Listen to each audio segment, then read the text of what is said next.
It's Jess. Hi! The news this week about Taylor Swift has really got me thinking about how much she means to me and how important she is to a lot of her fans around the world. And I just really wanted to share why she's so important to me and everything that she has gone through and got me through as well. I was pretty late to the Taylor Swift train. At the time I was really into Lord of the Rings, and my mom would braid my hair every few nights when my hair was wet, and in the morning I would undo the braids and my hair would be all wavy. And one day someone told me that I looked like Taylor Swift with my hair all curly like that, and I didn't know who she was at the time, so I looked her up, and I've been a fan ever since then. That was 2010, so it was kind of late. It was a few albums in, and some of the first songs that I listened to really meant a lot to me because at the time I had a crush on this boy, and it really seemed like he liked me back, and we would spend a lot of time together, and every time we saw each other we wanted to like sit next to each other and hang out and stuff like that. And a couple of those songs were Our Song, Fearless, Love Story, You Belong With Me, Stay Beautiful, Hey Steven, Mine. I really thought that maybe this relationship would go somewhere, and our families really got along and everything like that. And so those songs really meant a lot to me. They made me feel happy and really hopeful. So I did not have a boyfriend, but I really thought that it was gonna become something special. And one day it seemed like he no longer had any interest in me, but rather in another girl that I knew. And Teardrops on My Guitar became my new anthem. This song made me feel less alone and understood about losing a love interest. The songs Should Have Said No, White Horse, You're Not Sorry, Forever and Always, Dear John, Story of Us, and Haunted helped me out when he became interested in this other person. I became angry and blamed myself because I thought I was the reason that he decided he didn't like to spend time with me anymore. This was the time when I decided to start to pick up the guitar and write my own songs, and I wrote a lot of songs about heartbreak and about unrequited love, and I even wrote a song where one of the lyrics was, maybe I'll be famous like Taylor Swift. I don't play the guitar anymore, and I'm not really pursuing that kind of life, but at the time it was everything to me, and I would play until my fingernails were bleeding and I couldn't feel my fingers, and I had to take a day or two off until I could feel my hands again. And in those 2 days I would be writing more songs and learning more about the guitar. My sister and I wrote several songs. We even had a YouTube channel. I've talked about it before. Maybe I'll link it down below so you can see some of the songs that we've written. We really tried to put our heart and souls into these songs because we knew that Taylor put her heart and soul into the songs that she made. These songs made me realize that it wasn't my fault that this person didn't like me anymore, and that it wasn't right to blame myself. That it was okay to feel sad and work through those feelings with my songs and with my guitar and with her songs as well. Picture to Burn helped me, even though I didn't have an official boyfriend. It helped me because it helped me gain my confidence back, and it helped me realize what I wanted to focus on, what to do with myself in my own life. Long Live and Change were the first songs that made me realize just how big of a deal Taylor Swift was. Now, she wasn't just important to me, but she was important to thousands of other people all around the world, and it made me really realize what a community and what a family she had created, and that I was so happy to be a part of it. If you've ever seen my video where I draw my life, you can see the portion in the video where I felt like I was really being bullied and we were leaving our hometown. And the song Mean really helped me realize that even Taylor Swift has to deal with bullies, and that if she can get through it, so could I.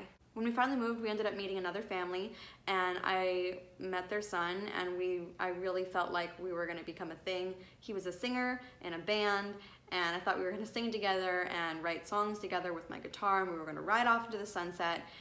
But again, turned out that I wasn't important to him as I thought I was, and he was interested in somebody else. So the songs that made me really think about him and in that time of my life were Sparks Fly, Dear John, Story of Us, and Haunted. Played those songs on my guitar for a really long time, and I couldn't understand why it had happened to me again, why I had been dropped like a hot potato, but I decided once again to try to just focus on me and focus on my family. I'm Only Me When I'm With You and The Best Day are the songs that really made me realize how important my family was and how connected we were and how we should just stay together, and that those were the relationships that were really gonna last a lifetime. When the Red album came out, that was the first time I actually went to one of her concerts. Believe it or not, the only songs I knew were the really big ones, the ones that were on the radio, the ones that had music videos. I didn't even think that there were other songs. So when I got to the concert and saw all these other songs and everyone singing along, when I got home, I got the whole album and just binged the whole thing. And I don't know why, but in all the past albums, I was just really focused on specific songs. I didn't even like pay attention to the other songs. Looking back now, a lot of those other songs are so amazing and even make me realize that they apply to other parts of my life. But in that time, I was really focused on the big songs. But the Red album really helped me feel more confident. I got my first job, I got my first car, I started going to college. I was really focusing on me, focusing on my family and the friendships that I had developed at the time, and really just becoming a more confident person. Until, bam, I got my first real boyfriend, and I was just so happy that someone was paying attention to me and wanted to go out with me. And I just completely lost sight of myself and just fell headfirst into this relationship. It was a first boyfriend.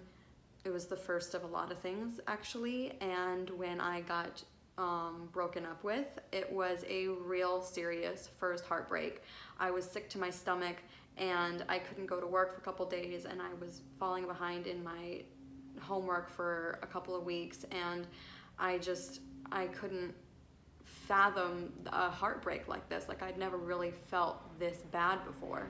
But when we were still in the relationship, my mom and I decided to go to Starbucks one night just because we were spending time together, and it was right before they closed, and I went in and I was ordering us drinks, and lo and behold, the 1989 album was out. It was not supposed to be out until the next day. We were planning on going back to Starbucks the next day to buy the album, but it was out early because they were preparing for the next day, and they let me buy it early. And my mom and I went back in the car with our drinks, and we opened up the album, and the Polaroids came out, and we both started crying, and we felt so much more connected to her, and we just sat in the car and listened to all the songs all at once. We were so excited and shaky and just binged the album for weeks afterward. We felt so intimately connected to her. And then when my boyfriend broke up with me, I spiraled into the songs of All You Had to Do Was Stay, I Wish You Would, and How You Get the Girl. It wasn't until a little while later that the song Clean really became an important song to me and helped me through my healing process. My second real relationship came and went, and then I imploded on myself and fell into a really deep depression. And continuously listening to Welcome to New York helped me through that and helped me listen to my confidence again, listen to my own inner voice, and focus once again on what I was doing in my own life. It became my anthem of freedom and happiness. Then my next relationship came along. That's the one that I'm still in, by the way. And when he came along, I was still looping Taylor Swift songs. I was vaguely aware of what was going on in her life. I was paying attention to the media, and then when her disappearance happened and there was nothing really about her for a long time, I didn't feel as hurt as so many people did, because I had someone in my life now who really cared about me, didn't treat me badly. I was on good terms with everyone in my family. I was getting ready to graduate from college. I had great credit, and I was just so happy in my own life that I didn't really crazy focus on her like I was before. And I didn't understand the gravity of her situation until, boom, she dropped Reputation. And I and my sisters were listening to the songs that she was releasing one at a time and started really realizing what she had gone through. My mom sent me the magazine with the album in it and everything, and I secluded myself in my house and listened to the whole album once, and then twice, and then at least 100 times since then. And so many of those songs, I would venture to say all of those songs are really important to me. Some are because they're important in my life right now, some because they apply to past situations and helping me heal from those things and helping me through those processes, and some of them because they just instill confidence in me. The I Did Something Bad song is one of my favorite songs on the album.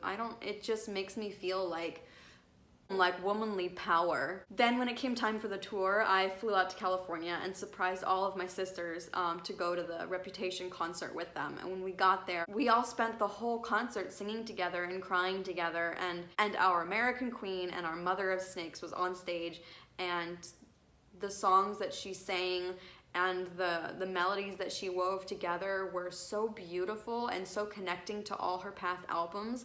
It was just like all of the emotions that I've felt since finding out who she was, and intimately connecting with her and her music on another level just came swarming back in on myself. And now the backlash this week that has come out because of her split with her previous label has got me feeling so many emotions, so much anger and just sadness. And she created this music and all of her soul is in every one of these albums, and she has helped so many thousands and millions of people throughout the world get through so many different emotions and feel so much a part of a community and a family that I cannot believe that this final cherry on top of the shit sundae that the media has served to her has finally just come to play. And if we're feeling like this because of the loss of this music to her, I can't imagine the way that she's feeling and the emotions that she must be going through right now. I'm so glad that she has a good partner in her life right now, and she has her family with her, and finally realizing who her true friends are, because of all the heartbreak that I've gone through in the past several years and all the ways that she has been there for me. I just am so glad that she has people who are there for her. She has carried me through so many journeys of my life, and I know she knows how much her Swifties love her and support her. And we support her older albums even though she doesn't own the masters to them, simply because they contain her spirit and they connect with all of our past emotions and everything that we have individually gone through. And the people who have done this to her, I know that karma's gonna come back to them. And I know that Taylor Swift has begun again in her career, and this next album that's coming out, we are so excited for you, Taylor, and we are so ready for the new journey you're gonna take us through. You've only released 2 songs so far, and already we have all just had so much love pouring out for you, and we are so excited to see you emerging from your caterpillar chrysalis and into your butterfly.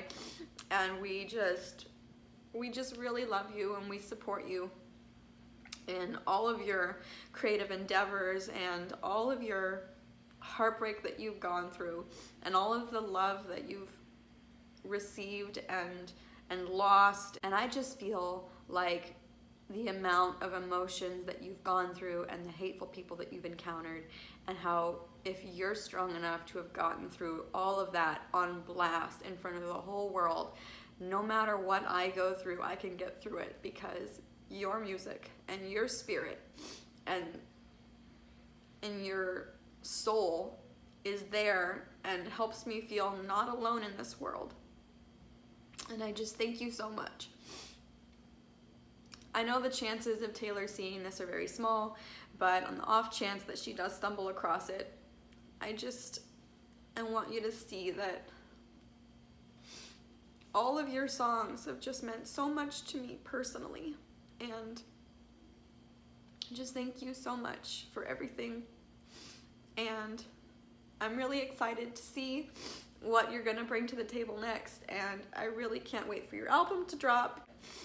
I'm really excited because I'm hoping that when you release your next tour that I'll be able to afford it, and then I can go and support you and be a part of the Swiftie community and family. And God, I'm just a mess. I have released so many emotional videos over the past couple weeks, and I didn't want to do another emotional video this week, but I really felt like this needed to be said and that I needed to have my reaction up there, just being raw and real. And I really hope that if you feel the same way about Taylor Swift, that you'll comment or post another reaction and tweet it at me or post it on Instagram and tag me so I can see it.